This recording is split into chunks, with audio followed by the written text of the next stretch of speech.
Romania में भी काफी संख्या में भारतीय छात्र अभी फंसे हुए हैं। उन्हें निकालने का प्रयास लगातार जारी है। दरअसल यूक्रेन रोमानिया बॉर्डर के जरिए से ही हजारों छात्रों को निकालने का यह प्रयास है, लेकिन रोमानिया के बॉर्डर पर हजारों छात्र मौजूद हैं।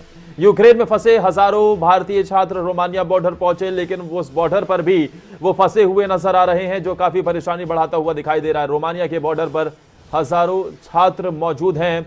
हालांकि उस बॉर्डर के जरिए से ही निकालने का प्रयास ऑपरेशन गंगा के तहत हो रहा है।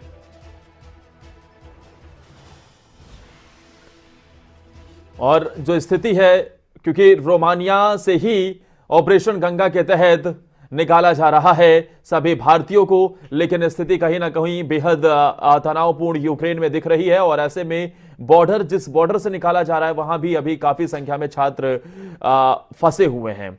हमारे साथ जुनैद सैफी जुड़े हुए हैं, जो कि रोमानिया बॉर्डर पर ही मौजूद हैं।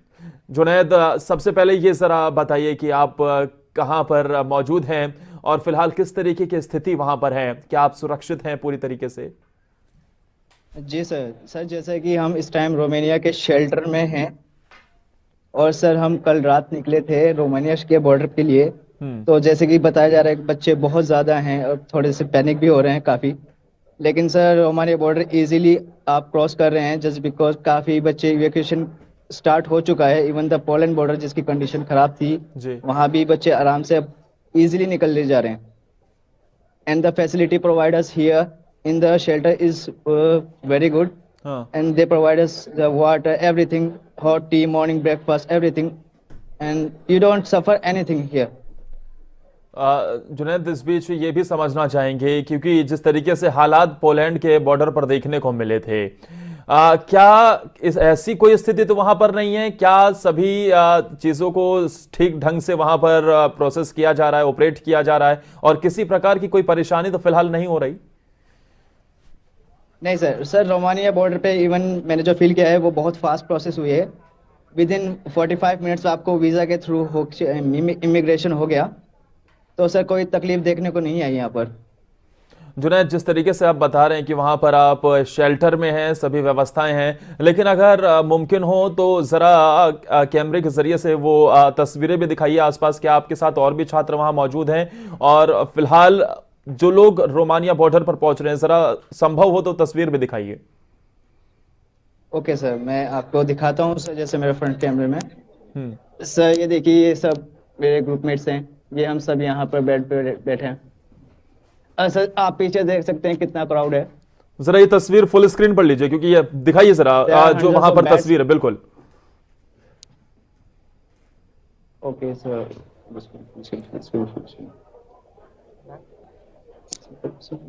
फुल स्क्रीन पर डाल इसको।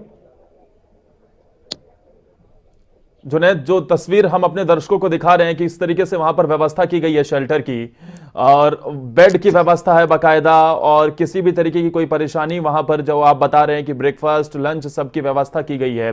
काफी संख्या में छात्र फंसे हुए हैं। तस्वीरों को दिखाने के साथ ही जुनैद, इस बात की भी जानकारी जरूर दीजिए कि कैसे आप यूक्रेन में कौन से शहर में थे, कैसे रोमानिया बॉर्डर तक पहुंचे, क्या वहां पर ट्रांसपोर्टेशन की किसी तरीके की फैसिलिटी भी प्रोवाइड की गई है? सर जैसा कि ट्रांसपोर्ट जो है, बस बुक हो रही है बाकायदा, एम्बेसी के थ्रू हो रही है, बट एक्चुअली बच्चे बहुत ज़्यादा हैं तो एक वक्त में नहीं निकल सकते। सो बेसिकली सब कुछ प्राइवेट करके भी जा रहे हैं और तब जाके बॉर्डर पहुंच रहे हैं, क्योंकि बच्चे बहुत ज़्यादा पैनिक हैं। तो जैसे आप देख रहे हैं सर, यहाँ हज़ारों की तादाद में बैठ पड़े हैं। बिल्कुल जुनैद, ये तस्वीर हम अपने दर्शकों को भी दिखा रहे हैं, क्योंकि जो पोलैंड से एक चिंताजनक खबर निकलकर सामने आई थी कि छात्रों के साथ व्यवहार जिस तरीके से किया गया वो बेहद चिंताजनक था। लेकिन यहां व्यवस्थाएं पूरी हैं और बाकायदा शेल्टर जो बनाया गया है, बेड हैं, खाने पीने की पूरी व्यवस्था है। लेकिन इसके तहत काफी संख्या में आप बता रहे हैं कि छात्र वहां पर मौजूद है, जिन्हें निकालने का ये प्रोसेस जारी है। ऐसे में जुनैद, ये भी बताइए कि जरा किस तरीके की जानकारी मिल रही है, कितनी देर में वहां पर फ्लाइट पहुंच रही है, और आप कब तक वहां से सुरक्षित वापस निकल पाएंगे? इस बारे में और क्या जानकारी फिलहाल भारतीय दूतावास और वहां मौजूद अधिकारियों की तरफ से दी जा रही है? सर यहाँ रोमानिया में 3 फ्लाइट उतर रही हैं पर डे। तो सर बेसिकली जो शेल्टर में पहले से हैं उनको आगे निकाला जा रहा है, और जो पीछे से बच्चे आ रहे हैं उनको वापस शेल्टर में डाला जा रहा है। ताकि आगे वालों को फ्लाइट मिल सके। तो सर हमें यहाँ वेट करना होगा, जैसे एम्बेसी के ऑर्डर आते हैं तो सर हमें उसको फॉलो करना होगा। कितना वक्त लग रहा है जुनैद? एक फ्लाइट में लगभग मेरे ख्याल से 200 से 250 बच्चों को निकाला जा रहा है। कितना वक्त लग रहा है और आपके पास क्या जानकारी कि आपको इस प्रोसेस में कब तक शामिल कर लिया जाएगा, कब तक आपकी वतन वापसी हो पाएगी? सर हमें एम्बेसी से ऑर्डर है कि जब आपकी फ्लाइट आएगी तो आपको इन्फॉर्म कर दिया जाएगा, बट एक्चुअली इस शेड्यूल के अकॉर्डिंग हमें ये डेट नहीं बताई है कि आप कब तक निकलेंगे, क्योंकि बिकॉज सर बॉर्डर पे बच्चे पहले से ही काफ़ी हैं। तो सर जैसे ही वो निकलते हैं तो यहाँ से हमें नोटिफिकेशन मिल जाएगा। हम्म। जुनैद, कुछ अहम तो उसके जानकारियां जो मैं चाहूंगा कि जरूर आप बताइए कि आप यूक्रेन के कौन से शहर में थे और बस में आपके साथ तकरीबन कितने छात्र होंगे जो वहां से सेफली रोमानिया बॉर्डर तक पहुंचे हैं आप लोग, और अगर संभव हो कुछ और छात्र आपके साथ मौजूद हैं उनसे भी हम चाहेंगे कि अगर आप बात करवा पाए तो हम अपने चैनल के जरिए से उनकी आवाज भी उनके परिजनों तक भी पहुंचाना चाहेंगे, देश तक भी पहुंचाना चाहेंगे कि भाई बच्चे पूरी तरीके से सुरक्षित हैं, हौसला रखिए, बच्चों की वतन वापसी, सभी छात्र धीरे धीरे करके वतन वापस आएंगे। ठीक है सर, मैं अपने ग्रुप में से बात करवाता हूँ, आप एक बार बात कीजिए फ्रंट कैमरा को।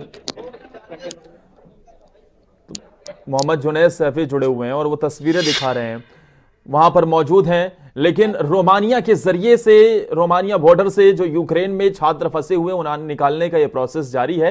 इन सब के बीच ये एक्सक्लूसिव तस्वीर जो आप देख रहे हैं कि वहां पर व्यवस्थाओं की बात की जाए, क्योंकि सबके मन में एक ही सवाल है कि बच्चों के लिए खाने पीने की व्यवस्था नहीं है, बच्चों को काफी परेशानियों का सामना करना पड़ रहा है। यूक्रेन में हालात वाकई भयावह हैं, काफी परेशानियों का सामना करना पड़ रहा है, लेकिन बॉर्डर के जरिए से जो इवैक्यूएशन का प्रोसेस चल रहा है, ऐसे में रोमानिया बॉर्डर की ये तस्वीर आप देख रहे हैं कि देखिए किस तरीके से वहां पर बाकायदा बेड की भी व्यवस्था की गई है। किसी प्रकार की कोई परेशानी होती हुई फिलहाल इन तस्वीरों के जरिए से तो नजर नहीं आ रही। हमारे साथ मोहम्मद जुनैद सैफी के साथ जो और छात्र मौजूद हैं, एक छात्रा हमारे साथ जुड़ गई हैं।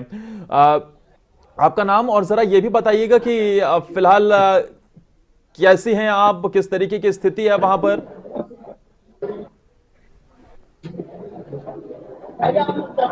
सर मेरा नाम वितिका शर्मा है, मैं देहरादून से हूँ। जी।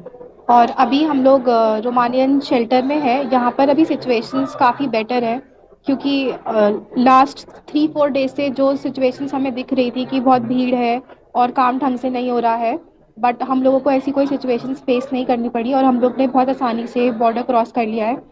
यहाँ के लोग भी काफ़ी अच्छे हैं, हम लोगों को टाइम से खाना, चाय और सब प्रोवाइड किया जा रहा है, और यहाँ की फैसिलिटीज़ भी काफ़ी अच्छी हैं।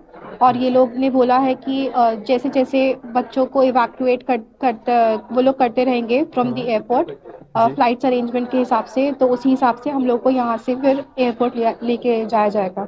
क्या भारतीय दूतावास लगातार आपके संपर्क में है दीपिका, और क्या पल पल की अपडेट आप तक पहुंचाई जा रही है? सर हम लोगों से आप वो एक साथ कनेक्ट नहीं हो सकते, क्योंकि वो लोग जिनसे अभी मेरी एक हेल्पलाइन पे बात हुई थी रोमानिया के ही एम्बेसी से, तो उन्होंने बोला है कि वो 24/7 हमारी हेल्प करने में लगे हैं, लेकिन बहुत सारे स्टूडेंट्स एक साथ रोमानियन बॉर्डर क्रॉस कर रहे हैं, तो वो जी। लोग के पास अभी कोई एग्जैक्ट इवैक्यूएशन वो लोग नहीं कर रहे, बट वो हम लोग को सारी फैसिलिटीज़ प्रोवाइड करा रहे हैं। हम लोग को शेल्टर दिया है, फूड प्रोवाइड करा रहे हैं, ब्लैंकेट्स, पिलोज, एवरीथिंग। एंड हम लोग अभी यहाँ पे काफ़ी हाँ। कंफर्टेबल है, बट फ्लाइट्स का अभी हम लोग को कोई इन्फॉर्मेशन नहीं है, बिकॉज अभी every day only 2 flights are running from Bucharest to Delhi. So और यहाँ पे स्टूडेंट्स की जो क्वांटिटी है वो काफ़ी हाँ। ज़्यादा है। सो बट उन्होंने बोला है कि आप लोग अभी यहाँ पे सेफ है और अभी आप शेल्टर में, तो आपको यहाँ पे कोई प्रॉब्लम नहीं होगी। हमें सिम्स भी प्रोवाइड करे हैं ताकि हम लोग इंटरनेट का यूज़ कर सके। सो अभी सिचुएशन हाँ। काफ़ी बेटर है।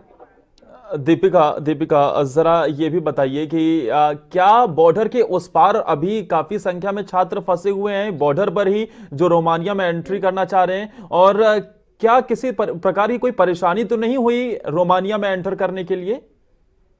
नहीं सर, हम लोगों को तो लकीली बिल्कुल परेशानी नहीं हुई। हम लोग लवीव से रोमानिया बस के थ्रू आए थे। हाँ। हम लोग को वॉक भी नहीं करना पड़ा। ऑब्वियसली जो वेटिंग टाइम है फॉर 1 to 3 आवर्स वो तो सबको लग ही रहा है, बिकॉज लोग ज़्यादा है, क्राउड है।